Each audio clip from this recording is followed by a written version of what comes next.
గత ప్రభుత్వం ఇచ్చిన రైతు బంధు నిధుల్లో కొంతమేర పక్కదారి పట్టాయని ఆరోపించారు సీఎం రేవంత్ రెడ్డి. అధికారంలోకి వచ్చిన ఏడాదిలోనే 20,000 కోట్ల రుణమాఫీ చేశామని చెప్పారు. ప్రభుత్వం చేసిన పనులన్నింటినీ అడ్డుకుంటే అభివృద్ధి ఎలా సాధ్యమని ప్రశ్నించారు సీఎం.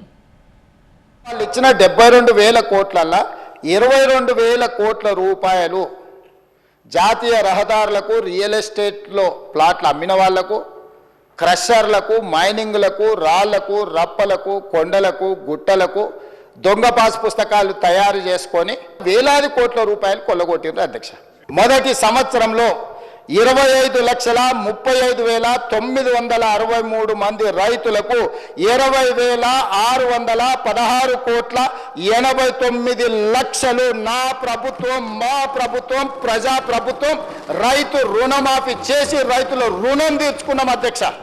ఇవాళ ఈ రాష్ట్రంలో సంక్షేమ పథకాలు, అది రైతు భరోసా కావచ్చు, లేకపోతే రైతు రుణమాఫీ కావచ్చు, లేకపోతే ఫీజు రియంబర్స్మెంట్ కావచ్చు, ఆరోగ్యశ్రీ కావచ్చు, లేకపోతే పేద ప్రజలకు ఎన్నికల్లో ఇచ్చిన 6 గ్యారంటీలలో ఏదైనా ఒక గ్యారంటీ ఆలస్యమైందంటే ఆ పాపం ఈ పాపాత్ములది అధ్యక్ష. బొచ్చడు తప్పులు, పుట్టెడు అప్పులు.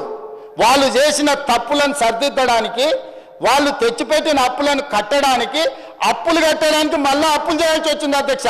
రైతు రుణమాఫీ చేస్తామంటే వద్దన్నాడు, పిల్లల ఫీజు రియంబర్స్మెంట్ చేస్తామంటే వద్దంటున్నాడు, ఏంది పిల్లలకు కాస్మెటిక్ ఛార్జెస్ పెంచితే వద్దంటున్నాడు, కొడంగల్ పరిశ్రమ చేస్తా అంటే వద్దంటున్నాడు. ఇక అన్ని వద్దన్నాక అధ్యక్ష ఈ తెలంగాణ రాష్ట్రాన్ని అభివృద్ధి పదం వైపు నడిపించాలంటాడు. ఎట్లా సాధ్యం అధ్యక్ష?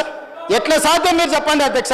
పరిశ్రమలు పెట్టొద్దంటివి, భూసేకరణ చేయొద్దంటివి, రోడ్లు వేయొద్దంటివి, రైళ్లు తీసుకురావద్దంటివి, రీజనల్ రింగ్ రోడ్డు కట్టొద్దంటివి, మూసి ప్రక్షాళన చేస్తాము, మూసిలో ఒక మంచి నీళ్లు నల్గొండ జిల్లాకు పంపుదాము, ఆ నల్గొండ జిల్లా దేవుడు ఒకవేళ వాళ్ళకి శాపం పెట్టినా ఆ శాపాన్ని మనం కష్టపడి కడుక్కుందామని అంటే మూసి కట్టొద్దు, ఎట్లా కడతావో నేను చూస్తా అంటాడు అధ్యక్ష.